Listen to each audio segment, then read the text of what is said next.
तो अमेरिका के साथ बातचीत में गतिरोध के बीच ईरान ने वॉशिंगटन को नया प्रस्ताव भेज दिया है। नमस्कार, मैं हूं नीलू। क्योंकि अभी सिर्फ प्रस्ताव ईरान की तरफ से और फिर अमेरिका की तरफ से इसको लेकर क्या कहा गया, बातचीत आज उस पर भी करेंगे। और साथ ही साथ एक और बड़ी खबर आपको बताते हैं कि ट्रंप ने एक बड़ी धमकी ईरान को एक बार फिर से दी है। वो धमकी क्या है?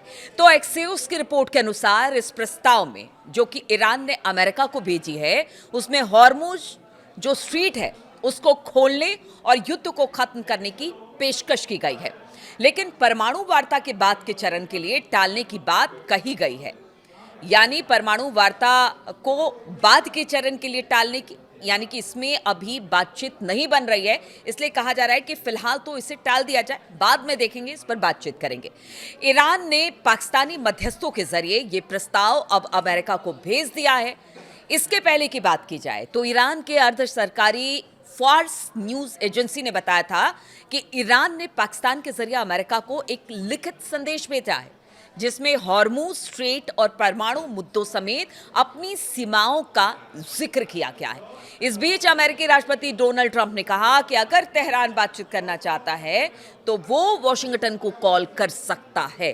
क्योंकि हमने देखा था कि जब अब्बास आरगची पाकिस्तान पहुंचे थे और उस दौरान अब वो वहाँ से निकल गए और फिर बाद में ट्रंप ने कह दिया था कि देखिए ऐसा है कि अब अमेरिका का डेलीगेशन तो नहीं जाएगा इस्लामाबाद, अब जो भी बातचीत होगी वो फ़ोन कॉल पर होगी। और इसीलिए ट्रंप ने कह दिया है कि देखिए वॉशिंगटन को कॉल कर लीजिए और अब जितनी भी बातचीत होगी वो कॉल के जरिए ही होगी। उन्होंने इस बात को भी दोहराया कि तेहरान को परमाणु हथियार नहीं हासिल करने दिया जा सकता है। यानी इस बात को क्लियर ट्रंप ने कर दिया है कि बातचीत होगी, लेकिन जो परमाणु हथियार हासिल करने की जिद ईरान लगाए बैठा है, ऐसा तो नहीं करने दिया जाएगा। और इसके साथ ही ट्रंप ने ईरान को एक चेतावनी भी दे दी जिसमें कहा कि 3 दिनों में उसकी तेल पाइपलाइनें फट सकती हैं। तेल पाइपलाइनें फट सकती हैं, इसका मतलब क्या है? तो वो इसके पीछे बता रहे हैं कि इसके पीछे एक वैज्ञानिक कारण है। अब ट्रंप का वो वैज्ञानिक कारण भी आप सुनिए। ट्रंप ने रविवार 26 अप्रैल को कहा कि जो ईरान है, ईरान के पास युद्ध खत्म करने के लिए समझौते पर राजी होने के लिए सिर्फ 3 दिन का वक्त है, वरना उसकी तेल पाइपलाइनें अंदर से फट जाएंगी। फॉक्स न्यूज से बात करते हुए ट्रंप ने समझाया कि अगर ईरान तेल का निर्यात जारी नहीं रख पाता है तो पाइपलाइनें यांत्रिक रूप से और प्राकृतिक कारणों से खराब हो जाएगी। अब तो भाई ये किसी एक्सपर्ट से ही समझना होगा कि ट्रंप क्या कहना चाह रहे हैं, लेकिन अभी जो समझ में आ रहा है तो ट्रंप की यही बात लगती है कि अगर पाइप से वहाँ से तेल नहीं निकला तो किसी कारण से, प्राकृतिक कारण हो या फिर यांत्रिक, यानी कि कोई तकनीकी खराबी आ जाए, उसकी वजह से वो फट जाए। अभी तो शुरुआती तौर पर उनके बयान से ट्रंप के तो यही लग रहा है। ट्रंप ने यह भी कहा कि एक बार फटने के बाद ईरान पाइपलाइन को उसकी असली क्षमता तक दोबारा नहीं बना पाएगा। यानी भारी नुकसान ईरान को होगा अगर उनकी तेल की पाइपलाइनें फटती हैं तो। और ये पिछली उत्पादन क्षमता के मुकाबले सिर्फ 50% पर ही काम कर पाएगी, क्योंकि इसी तेल से ईरान की इकोनॉमी चलती है। और कहना है ट्रंप का कि अगर यही फट गई तो आप क्या करेंगे? 50% क्षमता के साथ अब आप इस पर आपको काम करना पड़ेगा अगर इसे बना भी देते हैं, और फिर इसको रिकवर करने में बहुत साल लग जाएंगे। इंटरव्यू में ट्रंप ने कहा कि अगर ईरान बातचीत करना चाहता है तो अमेरिका से संपर्क कर सकता है। ट्रंप ने कहा कि अगर वो बात करना चाहते हैं या फिर किसी तरह से संपर्क करना चाहते हैं तो आप हमें फ़ोन लाइन पर कॉल कर सकते हैं। हमारा फ़ोन हमेशा से मौजूद है, हमारे पास अच्छी और सुरक्षित लाइनें हैं। और इसके पहले ट्रंप ने वॉशिंगटन के वार्ताकारों स्टीव विटकॉफ और जेरेड कुशनर की इस्लामाबाद यात्रा का जो था वो आखिरी समय में उसे रद्द कर दिया था। ये हमने भी देखा था, जिससे संकेत मिला कि अमेरिका ईरान के पिछले प्रस्ताव से संतुष्ट नहीं है। क्योंकि अब्बास आरगची पहुंचे थे, उन्होंने अपना प्रस्ताव पाकिस्तान को दिया था और फिर वहाँ से निकल गए थे फिर वो ओमान पहुंचे, वापस से इस्लामाबाद पहुंचे। तो बताया जा रहा है कि जिस तरह से अमेरिकी डेलीगेशन नहीं आया उसके पीछे एक कारण ट्रंप दे रहे हैं कि हमें उनका प्रस्ताव मंजूर नहीं है। अमेरिका का कहना है कि ईरान को कम से कम 1 दशक के लिए यूरेनियम का संवर्धन रोकना होगा, यानी यूरेनियम इनरिचमेंट रोकना पड़ेगा कम से कम 1 दशक, यानी 10 सालों के लिए। और अपने मौजूदा भंडार को देश से बाहर भेजने की बात भी ट्रंप ने कही है ईरान को। उन्होंने कहा है, ट्रंप ने कहा है कि ईरान की यूरेनियम को लेने के लिए बल प्रयोग की भी उन्होंने बात की है कि देखिए अगर आप नहीं भेजेंगे या बनाना बंद नहीं करेंगे तो हमें ज़बरदस्ती आपसे यूरेनियम छीनना पड़ेगा। और ये भी खबर आ रही है कि क्या अब अमेरिका जो है, अगर बातचीत दूसरे दौर की नहीं होती है तो क्या अमेरिका जो है वो अपने सैनिक ईरान में उतारेगा, क्योंकि बल प्रयोग की बात अमेरिका कर रहा है।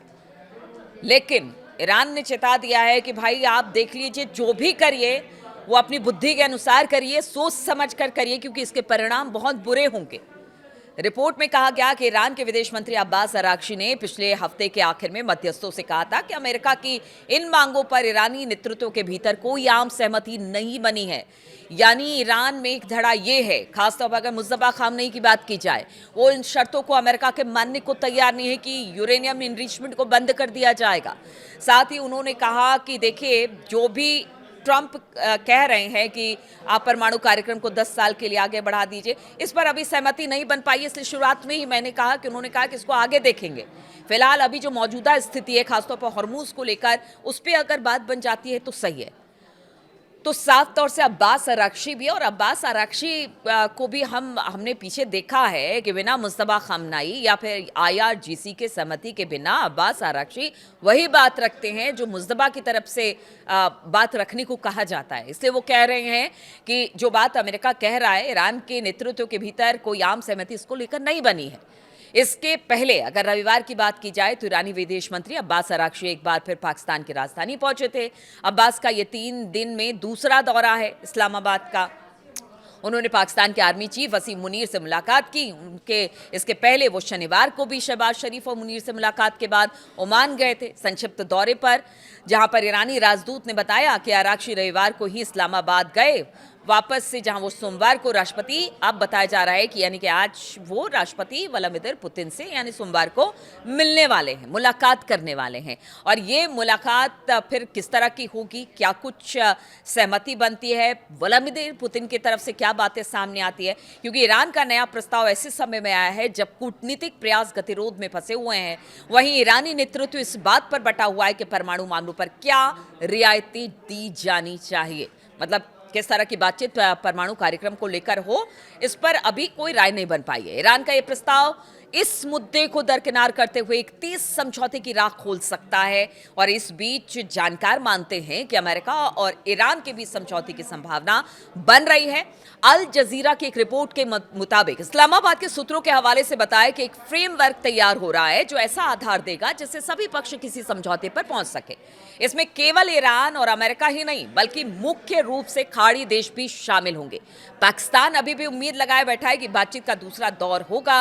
हालांकि अभी ये साफ नहीं है, लेकिन कूटनीतिक प्रयास लगातार जारी हैं और कहा यह जा रहा है कि जो बैठक होने वाली है वो सिर्फ अमेरिका और ईरान के बीच नहीं होगी, बल्कि खाड़ी देश की बातचीत भी उसमें होगी, उनके प्रतिनिधि भी उसमें शामिल होंगे। अगर पुतिन से मिलने जा रहे हैं अब्बास अराक्ची तो वहां से क्या बात होगा, बताया जा रहा है इसके बाद पुतिन शी जिनपिंग से भी बातचीत करने वाले हैं। कुछ दिन में जो अमेरिकी राष्ट्रपति है ट्रंप, वो जाने वाले हैं चीन। तो ये सारी चीज़ें, सारी प्रक्रिया इस वक्त हो रही है बातचीत को आगे जारी रखने के लिए कि किसी तरह से भी जो युद्ध है ईरान अमेरिका का वो रुक जाए।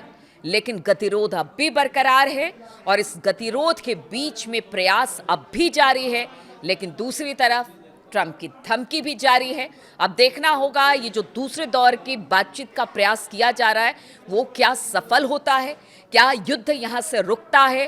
किसी एक बिंदु पर जो जितने भी बातचीत अपने अपने तरीके से, चाहे अमेरिका है, ईरान है, उन्होंने अपने जो प्रयास किए हैं पॉइंट्स रखने की, क्या उस पर कोई आम सहमति बनती है। सबकी निगाहें इसी ओर है। बहुत बहुत शुक्रिया मेरे साथ इस वीडियो में शामिल होने के लिए।